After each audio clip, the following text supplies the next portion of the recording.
teóricas, e aí faz uma prova e depois a gente faz um trabalhinho para a segunda avaliação, certo?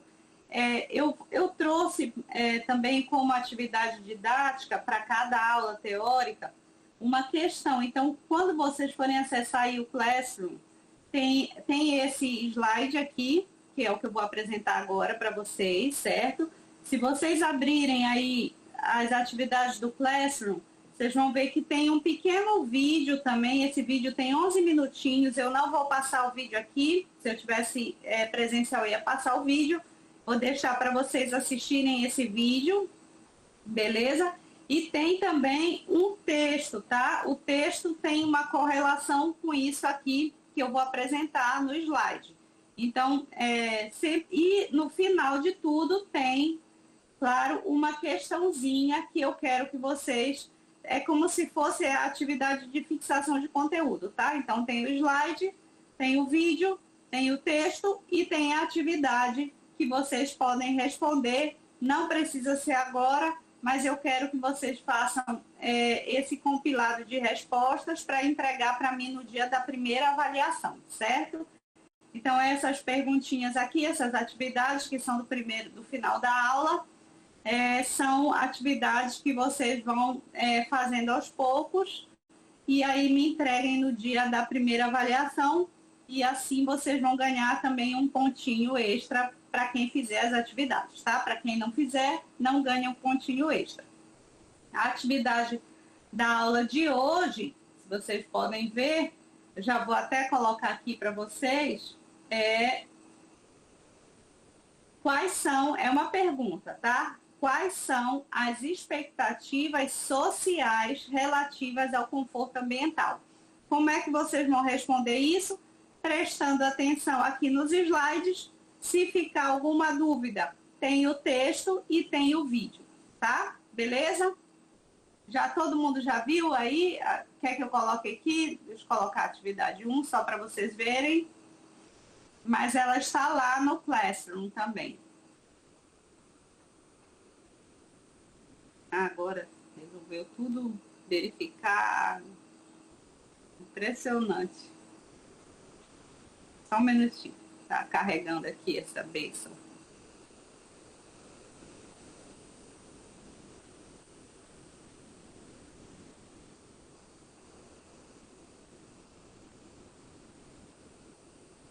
Enfim, se demorar, a gente...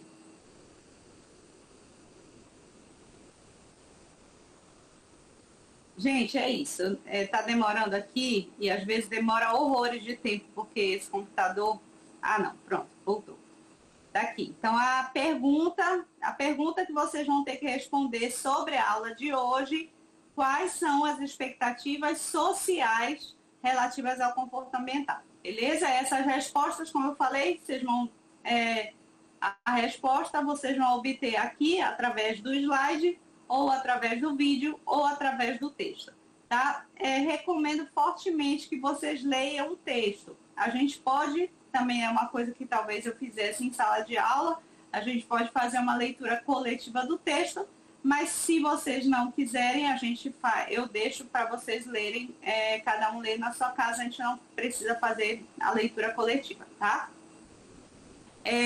Bem, vamos lá, gente. Então, a gente vai trabalhar aqui com a disciplina de conforto ambiental, tá? A gente chama isso de dimensão bioclimática dos espaços. A gente pode trabalhar o conforto ambiental tanto na cidade quanto nos edifícios.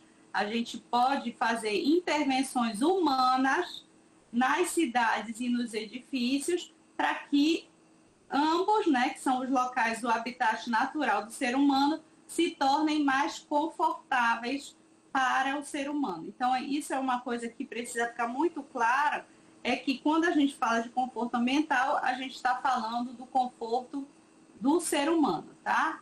Condições que são relativas ao bem-estar humano. E aí, gente, a gente chama isso também de dimensão bioclimática, né?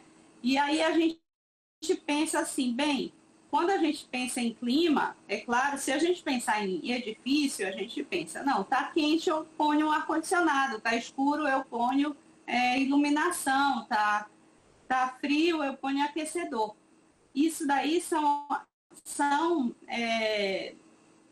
soluções que a gente pode fazer para os edifícios e assim a gente pode amenizar a questão do conforto ambiental. Mas quando a gente pensa realmente em conforto ambiental, a gente não pensa inicialmente nessas soluções que são logo tecnológicas. A gente sempre tenta solucionar esse problema, não é do desconforto ambiental, através de soluções práticas que não dependam tanto de tecnologias externas, tá? Então, quando a gente também pensa assim, nossa, mas como é que eu vou fazer a alteração do clima da cidade? Não tem como fazer a alteração do clima, porque o clima é muito dependente de altitude, é muito dependente da posição da cidade no globo terrestre, mas a gente sabe, cada vez mais a gente sabe disso, que as intervenções humanas têm alterado o microclima. Não só o macroclima também. O clima, a gente percebe claramente as mudanças climáticas, mas a gente, antes não percebia isso com tanta clareza, agora cada vez mais clareza, mais evidente que o nosso planeta está ficando mais quente. Portanto, a gente tem tido episódios de superaquecimento em várias cidades e também, logicamente, aumento da precipitação, aumento das enchentes e tudo mais. Mas, independente dessa alteração climática macro, né, que tem acontecido em todo o globo terrestre, a gente também tem alterações que são de microescala, a depender de como que a gente configura os nossos edifícios e as nossas cidades, tá? Então, a gente trabalha aqui nessa disciplina, a gente vai falar, assim, de alterações macroclimáticas, mas, principalmente, a gente vai falar de como que a gente pode intervir na cidade para melhorar as condições de conforto ambiental, principalmente levando em consideração o microclima, tá? E aí, a gente, para estudar o conforto ambiental, a gente tem que levar em consideração condições naturais, né, da natureza, que são relativas à cidade, e as intervenções humanas. Como que a cidade, quais são as intervenções humanas que têm provocado essas alterações do microclima da cidade.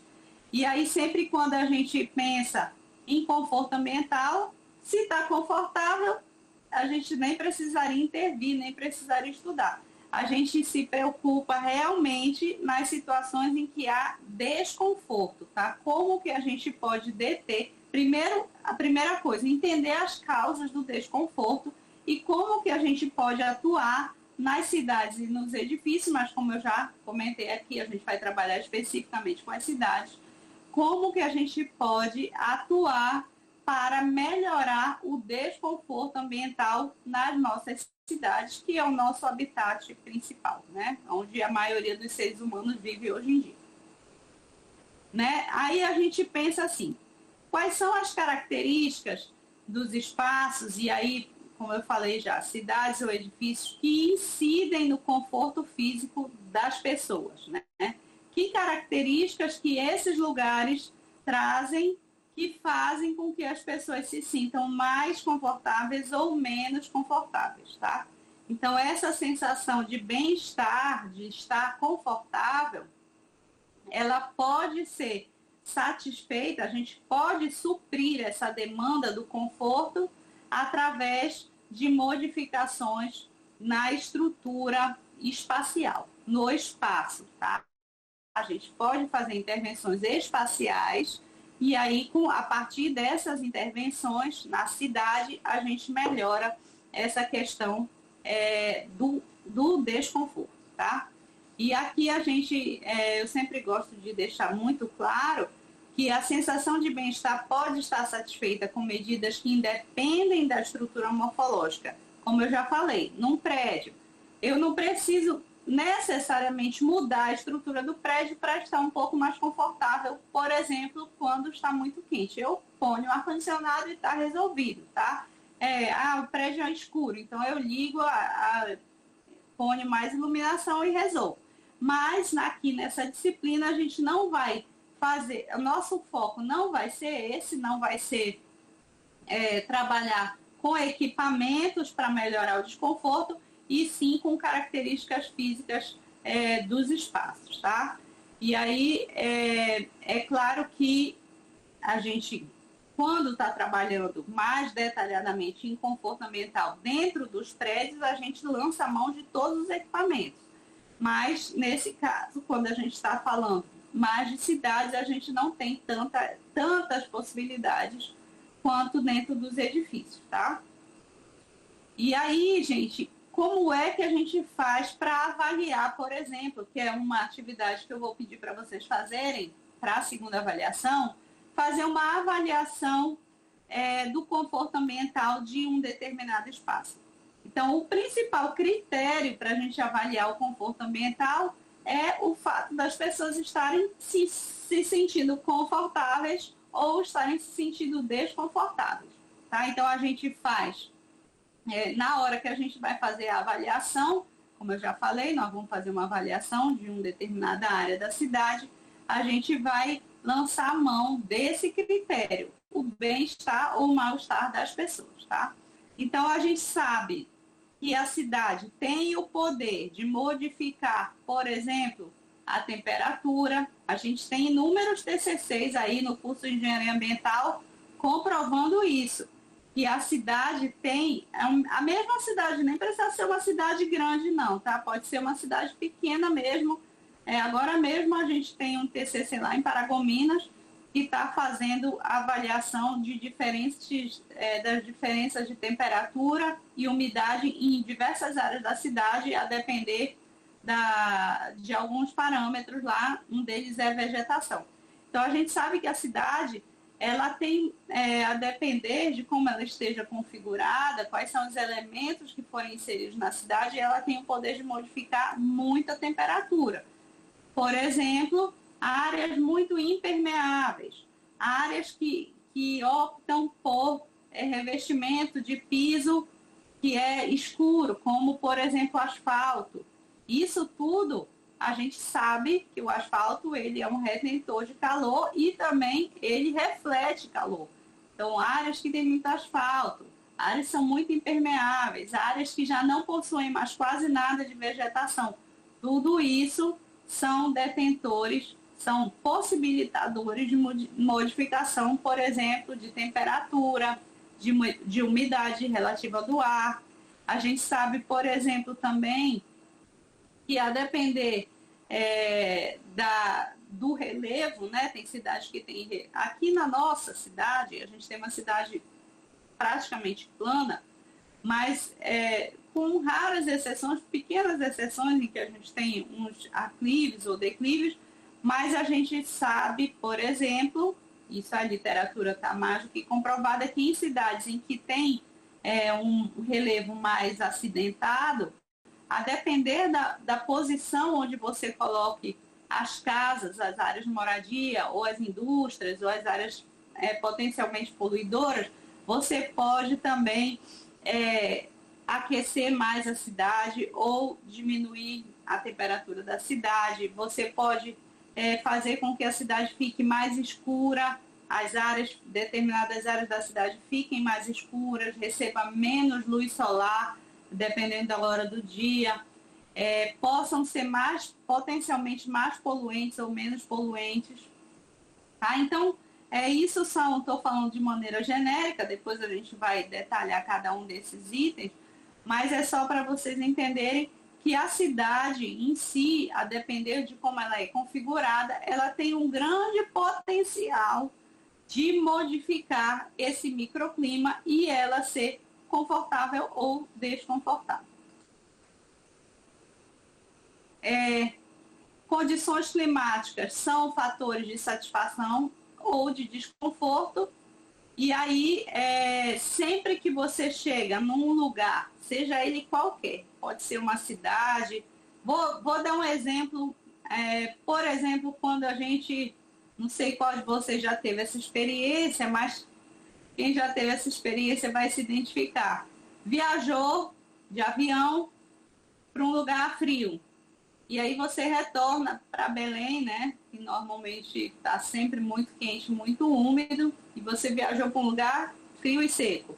E aí você retorna e quando você abre a porta do avião, você sente aquele, aquele bafo.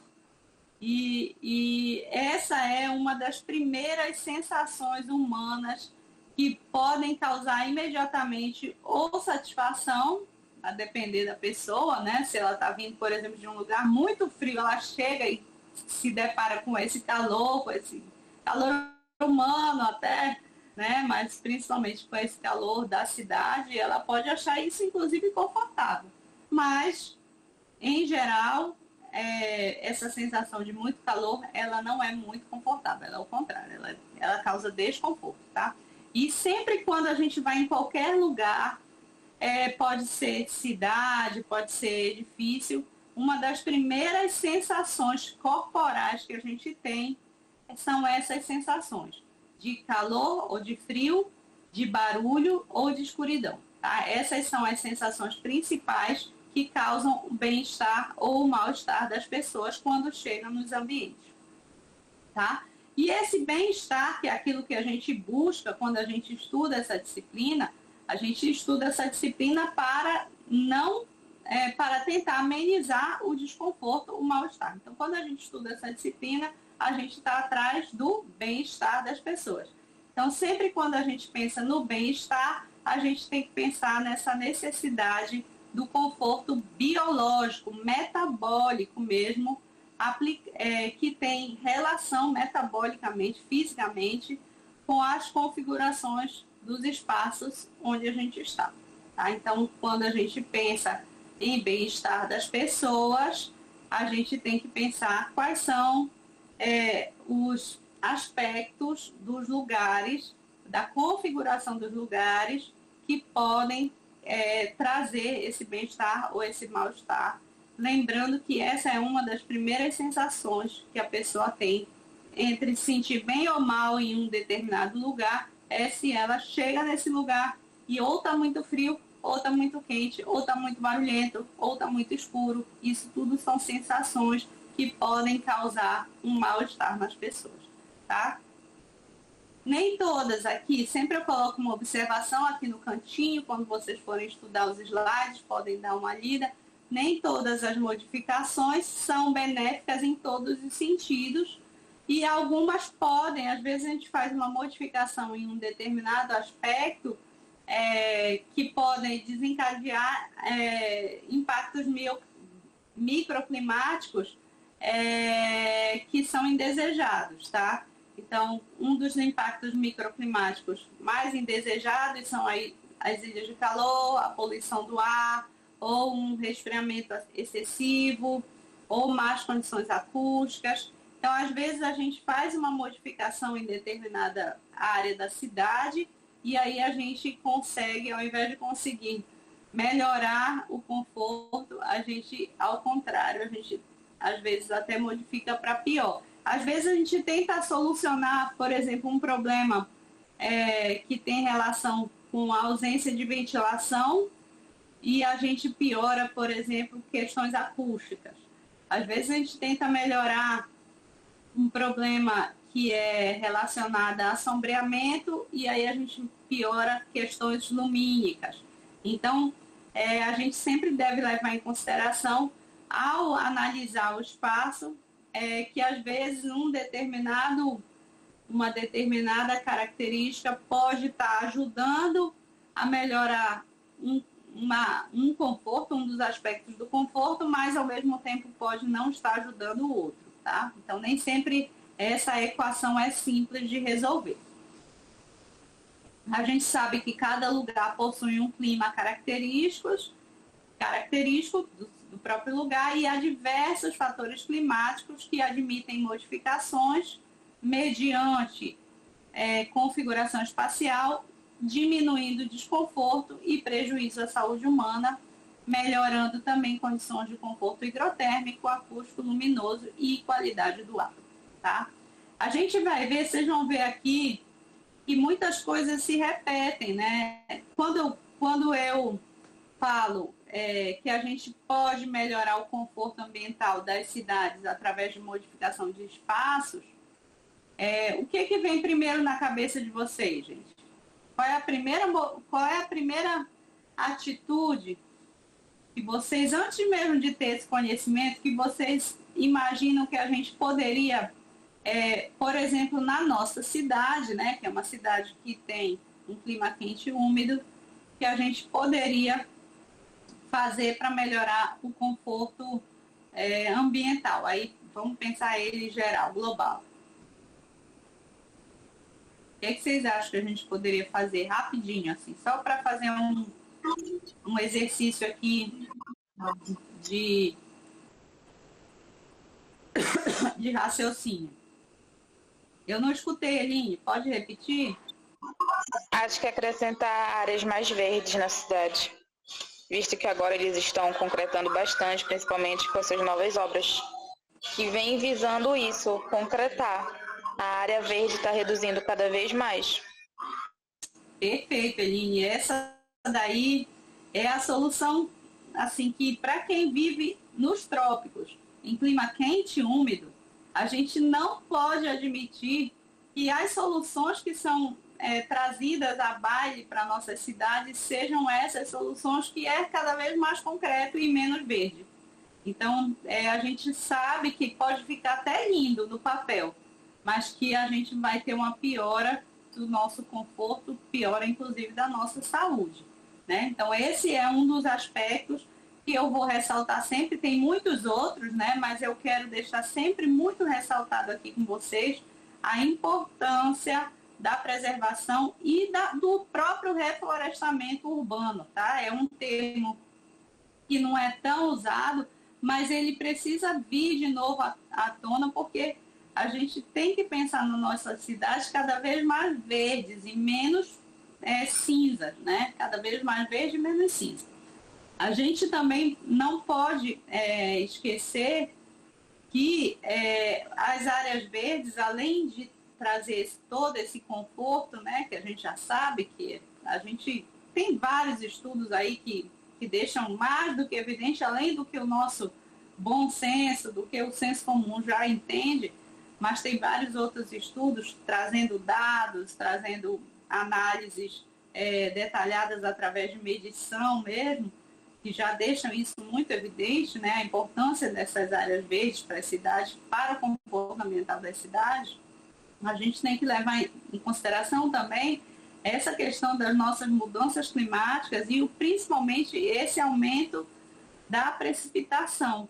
Então, quando a gente pensa que uma das principais mudanças climáticas, assim, de maneira global, é o aumento da precipitação, o aumento da quantidade de chuva e da intensidade das chuvas, imagina só isso com uma cidade 100% ou 90% impermeável. O quanto que isso vai trazer de prejuízo, né? Porque a gente sabe que o escoamento superficial, ele só o superficial não dá conta, né? Então a gente precisa ter também filtração no solo, a gente precisa ter essa absorção pelas plantas, e quando a gente não tem, cada vez tem menos área verde na cidade, maior vai ser essa questão dos problemas ocasionados pelas mudanças climáticas, especialmente esse aumento da precipitação e da intensidade das chuvas, tá? É claro que há quem vai dizer, mas é perigoso muita árvore na cidade, principalmente quando aumenta o vento, a chuva forte, a árvore pode cair. Isso aí já é outra coisa, tá? A gente precisa ter as árvores, mas precisa ter a manutenção das árvores. Não basta ter só o jardim bonito se você não cuida do jardim, né? Então, tudo isso, eu já estou antecipando aqui algumas discussões, porque esse é um dos contras, né? Para quem trabalha com isso, já sabe que sempre tem os argumentos contra esse reflorestamento urbano, mas a gente sabe que, como tudo na cidade, você tem que implantar e cuidar. Não basta implantar e deixar lá, tem que implantar e cuidar. Tem que ter varrição de rua, porque a gente sabe que as árvores, claro, soltam muitas folhas, e ao soltar muitas folhas entopem os bueiros, então tem que ter a varrição de rua, tem que ter o cuidado com a própria árvore para ver se ela ainda está em bom estado de saúde, tem que ter o cuidado na escolha da arborização e assim por diante, tá? Bem, então vamos voltar aqui. Então, quais são os fatores climáticos que são mais relevantes? Eu já perguntei um aí, na verdade não perguntei os fatores climáticos, a gente vai ver já daqui a pouco sobre as intervenções no espaço que podem alterar os fatores climáticos. Mas quais são os fatores climáticos mais relevantes que a gente vai estudar aqui na disciplina, tá? Então, é sempre o registro e análise do pico de precipitação total mensal e pluviométrica, do mensal pluviométrico, e considerar sempre o balanço hídrico, né, a depender da época do ano, né? Então, quando a gente vai estudar os fatores climáticos de qualquer cidade, a gente tem que levar em consideração o ano completo. Então, por exemplo, nesses estudos que eu falei, nesse TCC que eu estou orientando, a gente faz medição sempre no primeiro semestre, algumas no primeiro semestre,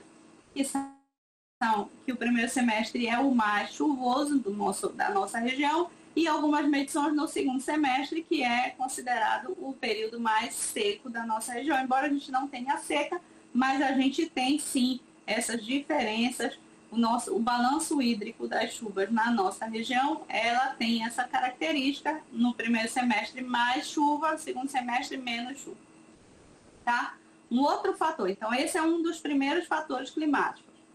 Sempre observar o balanço hídrico, né? A questão da precipitação e o balanço hídrico ao longo do ano.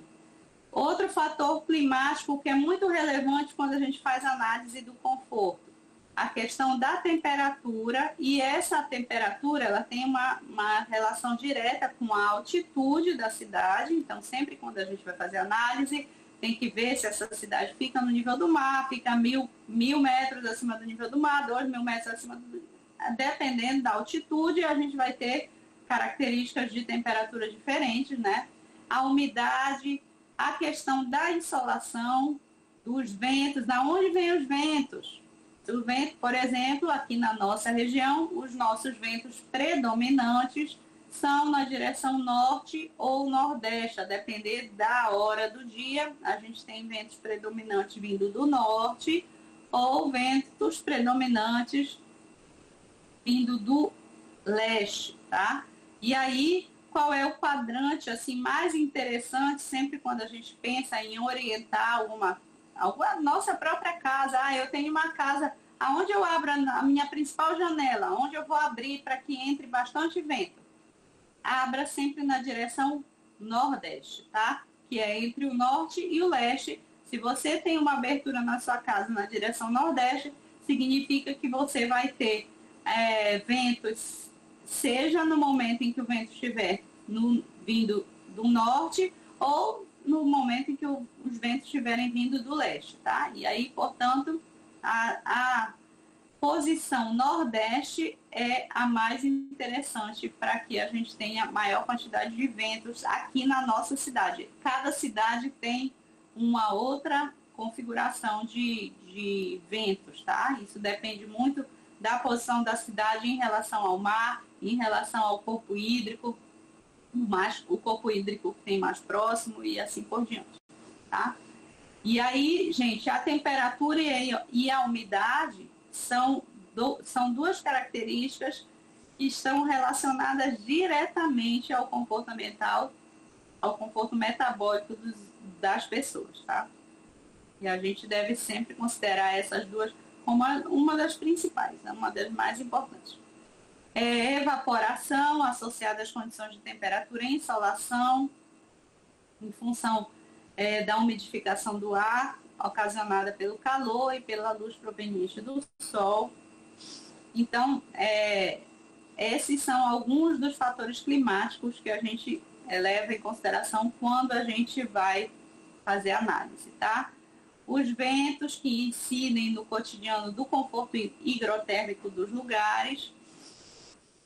O vento traz várias características, tá? Porque o vento, muito embora ele seja muito desejado na nossa cidade, especialmente por conta da umidade, nem é tanto por conta da temperatura, tá? Principalmente por conta da umidade. Ele também traz, junto com o vento, o que que vem? Quando a gente deixa a nossa casa sempre com as janelas abertas e fica entrando vento toda hora, o que que enche os nossos móveis? Vamos lá, respondo aí. Muita Enche de... poeira. Exatamente. O vento é maravilhoso para refrescar a sensação de umidade, mas junto com o vento vem, normalmente, vem poluição do ar, vem poeira, né? Tem, às vezes interfere muito na qualidade do ar. E também, gente, junto com o vento vem o quê? Barulho, né? Então, a gente tem sempre que tomar um pouco de cuidado com essa questão dos ventos na hora de pensar em organizar nossa cidade para receber mais vento, mas levar em consideração que junto com o vento também há esses outros problemas, tá? Então, os ventos incidem sim no cotidiano do conforto higrotérmico, mas eles incidem também no ambiente sonoro e na qualidade do ar, e podem potencializar a contaminação atmosférica. Principalmente se a gente pensa nas cidades, quando a gente pensa nas cidades, na urbanização das cidades, aonde que a gente vai autorizar as áreas potencialmente poluidoras de estarem. Isso tem muita relação com a direção dos ventos, tá? Então, a gente tem sim que considerar a direção dos ventos, a direção das áreas de moradia, para autorizar essas atividades, tá? No papel do bem-estar, a gente sabe que os ventos, eles, como eu já falei, né, eles vão além do conforto higrotérmico, eles também propagam a questão das ondas sonoras, da partícula de poeira, né, e também a questão da própria erosão do solo, né, porque a gente tem erosão, seja através da água ou através do vento, né. Isso tudo a gente sabe que as nossas queridas árvores também podem ter um papel maravilhoso se a gente coloca cobertura vegetal entre a área que vai receber o vento e a área de onde vêm os ventos, a cobertura vegetal funciona como um filtro. É impressionante como ela filtra esse vento, às vezes ela filtra até a poeira, ela filtra também o barulho e ela traz o vento um pouquinho mais gelado do que quando ele vem independente, quando ele vem direto, sem ter passado pelas árvores, pela cobertura vegetal, tá? Então, tudo isso é importante na hora que a gente for fazer a análise da área, quando a gente quer trabalhar com conforto ambiental. Considerar também a velocidade dos ventos, a constância, a predominância de direção. Deve-se observar a sensibilidade a fatores que são de configuração espacial, que são capazes de direcionar, acelerar ou reduzir a velocidade das correntes de ar. Quem já teve a oportunidade de ir lá no comércio, na Presidente Vargas, por exemplo, vocês já prestaram atenção na Presidente Vargas que ela tem nas duas, principalmente passando entre a Praça da República e a Escadinha do Cais do Porto, aquela área ali da cidade, se vocês olharem para cima, para os lados, vocês vão ver que são dois paredões, toda verticalizada, praticamente toda verticalizada ali, não sei se tem alguma casa, acho que não tem nenhuma casa térrea, então é tudo verticalizado, então formou um grande paredão ali, e a gente tem ali exatamente a direção de onde bate o vento, principalmente à tarde, né? A depender da maré, mas muito à tarde. Então, ali na Presidente Vargas, às vezes a gente está andando pelas ruas do comércio, são ruas estreitas e que estão totalmente isoladas, porque a gente tem casas altas, né, nas ruas estreitas, e aí, de repente, você sai na Presidente Vargas e você recebe aquela ventania, né, que ali virou realmente um corredor de vento, e esse vento acabou sendo canalizado por esse paredão, por esses 2 paredões que tem ali na Presidente Vargas. Então, essas são algumas das características da cidade. Por exemplo, autorização de verticalização aqui, vocês já devem ter percebido, para quem mora em Belém, passa observando a cidade, vocês já devem ter percebido que ali na Pedro Álvares Cabral, mais perto da Doca, mas não tão perto, entre a Arthur Bernardes e a Doca, está se configurando um novo paredão de verticalização, né? Então, ali na frente da Pedro Álvares Cabral, por uma série de questões, né, de valorização da paisagem, de uma nova área de expansão para o capital imobiliário, enfim, ali na Pedro Álvares Cabral está se configurando um paredão, e isso vai ser, à medida em que esse paredão se consolidar, um problema, porque ali a gente tem também os ventos que vêm daquela direção, e ali, se realmente ficar configurado um grande paredão de prédios, a gente vai ter um pouco de bloqueio da entrada de vento na cidade. O máximo que o vento vai conseguir passar é nas ruas, né, que ficam entre um quarteirão e outro, e nas distâncias, nos afastamentos mínimos entre um prédio e outro. O restante, o vento vai acabar ficando muito bloqueado por esse paredão que está se configurando. Não sei se vocês têm passeado por ali ou passado por ali, vocês já devem ter percebido que tem muitas obras nesse trecho, e praticamente todas são de prédios altíssimos, tá?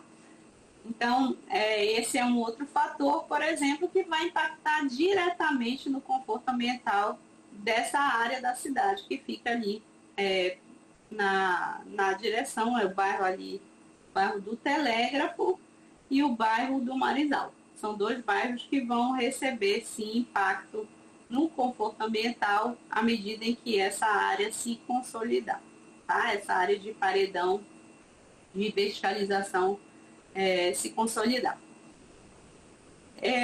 Um outro fator também relevante é articular a insolação, nebulosidade do lugar que vai ser estudado. Então, insolação significa um número de horas por dia que tem radiação solar. A gente tem a insolação que é absoluta e outra que é relativizada por nuvens, né? Aí a gente deve levar em consideração isso, gente, quando vocês forem fazer o relatório de vocês sobre um determinado bairro. Esse tipo de informação vocês pegam geral da cidade, tá? Não é preciso fazer uma análise específica. Tem várias informações, assim, quando a gente faz uma análise, que já são gerais da cidade, né? Não tem tantas características que são específicas de bairro, né? Por exemplo, insolação, nebulosidade é uma informação geral da cidade, relevo é uma informação geral da cidade, direção dos ventos é uma informação geral da cidade, média de precipitação também é uma informação geral da cidade. Isso tudo a gente vai juntando, né? Vocês vão fazendo a pesquisa, vão juntando essas informações para depois fazer o relatório sobre o conforto, tá? Bem, então, gente, agora quero que vocês prestem atenção, porque aqui tem a ver com a pergunta da aula de hoje, tá? Que vocês vão responder para ganhar uns pontinhos extras na prova. Esses fatores climáticos que eu acabei de falar acima, alguns são fixos da cidade, outros não são fixos, depende do bairro, característica do bairro. Esses fatores climáticos todos, eles têm uma relação direta com expectativas sociais de conforto, tá? E aqui eu vou explicar como a gente vai trabalhar essa questão do conforto. A gente vai falar em 4 tipos de conforto, né? O conforto higrotérmico, o conforto luminoso, o acústico e a qualidade do ar. Então, as expectativas sociais. O que é expectativa social? Aquilo que as pessoas esperam, né? Com relação ao conforto ambiental, é variável, porque cada indivíduo, claro, possui as suas características metabólicas próprias. Pessoas que têm, por exemplo, obesidade, sentem mais calor por questões metabólicas em geral, tá? Estou falando regra geral, do que as pessoas que não têm obesidade, são magras. Então, em geral, regra geral, existe essas diferenças metabólicas dependendo da composição corporal.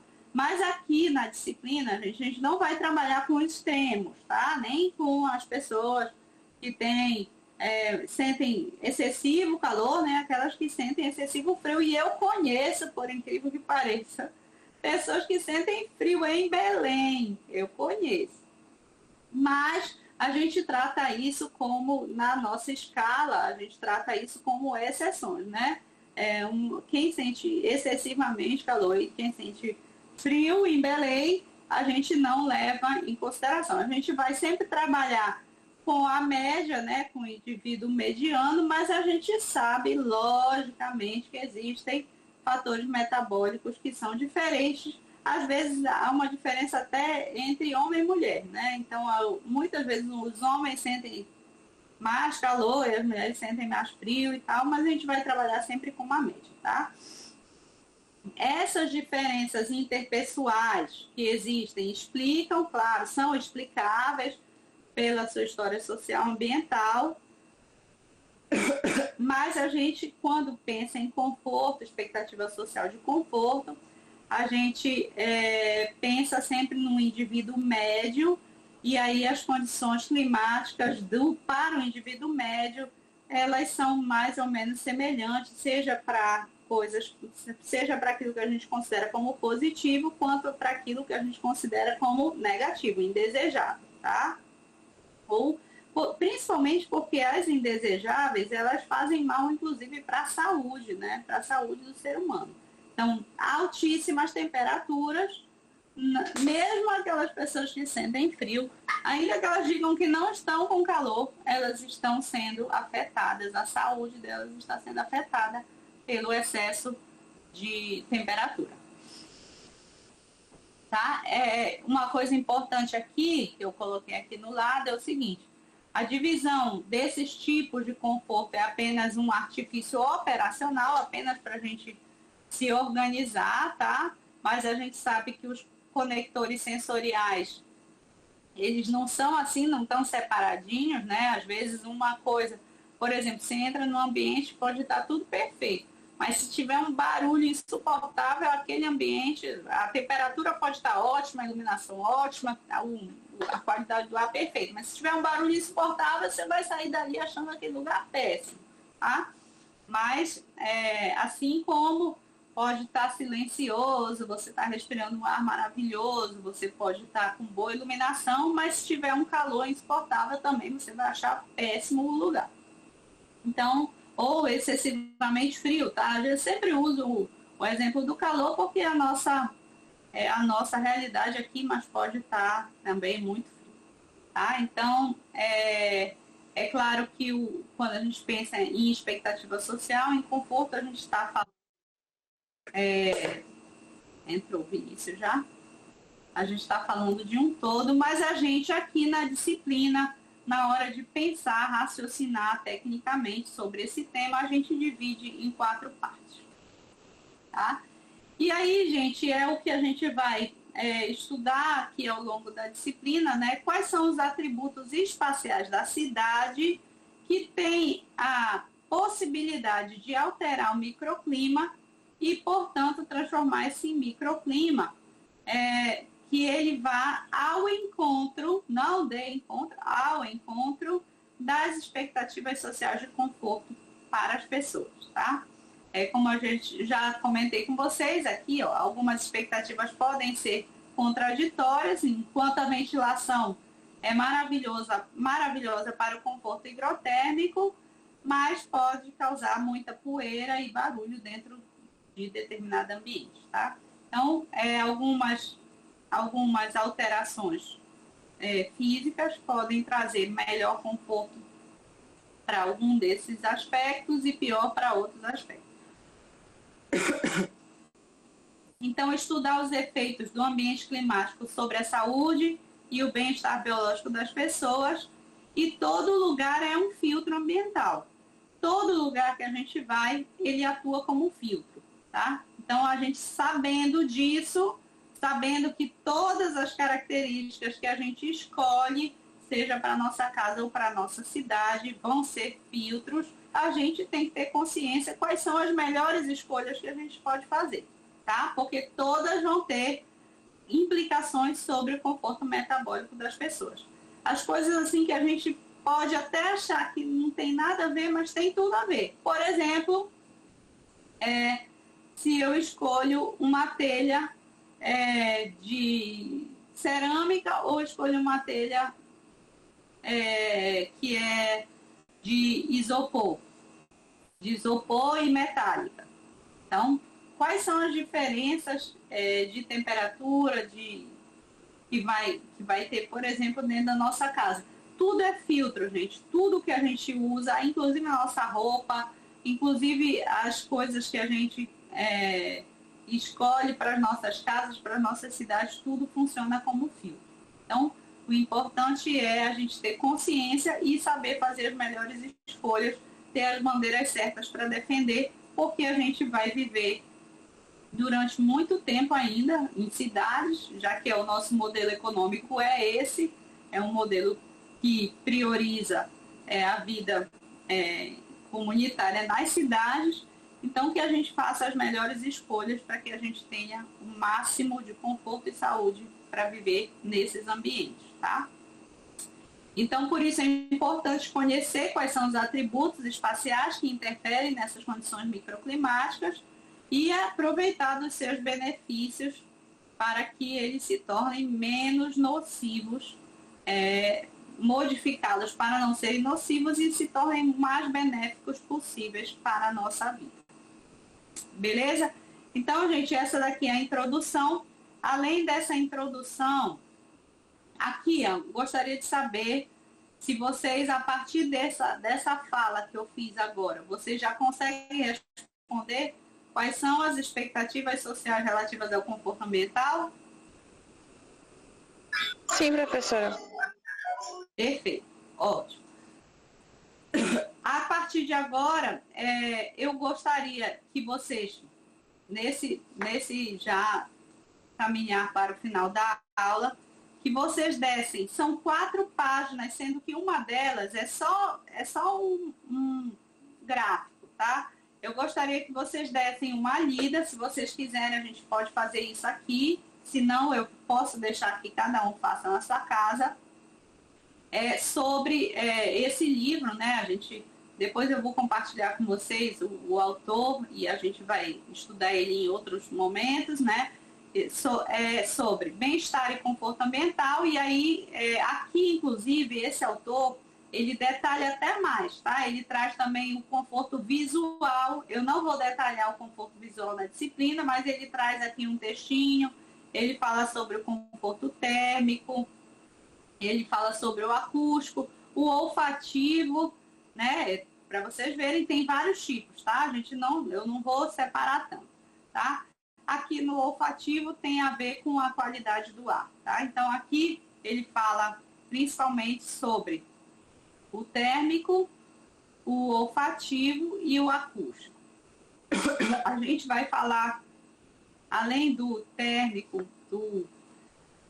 eu não chamo de térmico, eu chamo de higrotérmico, porque a gente fala de temperatura, mas fala também de umidade. A gente vai falar de acústico e aqui ele fala também de acústico. Olfativo aqui tem a ver com qualidade do ar, mas ele não fala em conforto luminoso. E eu vou falar um pouquinho para vocês também em conforto luminoso, tá? Então, termina bem aqui, olha, essa página aqui praticamente é só meia página. Essa aqui também, como tem muita foto, mais meia página. Essa é só a tabela e essa aqui que é completa. Então, o que vocês preferem? Que a gente faça a leitura aqui ou cada um faz na sua casa? O objetivo dessa leitura também é para auxiliar vocês a responder aquela pergunta. E, além disso, eu gostaria que vocês, o vídeo não vou assistir aqui, que vocês assistissem, por favor, esse vídeo aqui, que ele tem 11 minutos, que é também um vídeo introdutório sobre a disciplina, sobre como a gente vai trabalhar com ela. E aí, o que a gente faz? A gente lê coletivo ou cada um lê o seu e aí depois responde? O que vocês preferem? Eu prefiro ler de forma individual, professora. Okay. Eu também, professora. Perfeito. Então, gente, o que eu vou fazer? O restante da aula, né, que a gente começou umas 7 e pouco, são 8h15, então o restante da aula eu vou deixar para que vocês possam fazer a leitura desses trechos, desse pequeno trecho do livro, e assistam o vídeo de 11 minutos. Após isso, vocês já podem responder aquela pergunta e deixem com vocês. Vocês vão me entregar essas perguntas no dia da primeira avaliação, tá? Vocês viram que eu coloquei lá, também deixa eu pegar aqui o nosso cronograma, eu coloquei lá no Classroom o nosso cronograma. Então, só recapitulando aqui com vocês, hoje a gente teve a nossa aula número 1, que é o nosso conceito de comportamental. Semana que vem, como eu já comentei, que eu vou estar de licença médica, porque eu vou fazer um procedimento médico, tá? E aí a gente se encontra agora no dia 3 de setembro, que a gente vai falar sobre o conforto higrotérmico, tá? A nossa prova vai ser no dia 1º de outubro, e aqui é nessa data do dia 1º de outubro é que vocês vão me entregar essas 5 atividades que vão dar uns pontinhos extras para vocês, tá? Então, hoje a gente já teve a atividade 1, durante o mês de setembro a gente vai ter mais 4 atividades, e no dia da prova vocês me entreguem todas as atividades para que vocês ganhem algum pontinho extra. Beleza? Tudo certo. Então, a gente se encontra agora no dia 3 de setembro, tá? Eu vou sempre colocar todos os textos, os vídeos, o que tiver, o slide, tudo lá no Classroom. Agora todos vocês já têm acesso, não vai mudar, é o mesmo link sempre. Beleza? Beleza. Então tá, gente. Boa noite e até daqui a 2 semanas. Boa noite, boa cirurgia, professora. Boa noite, professora.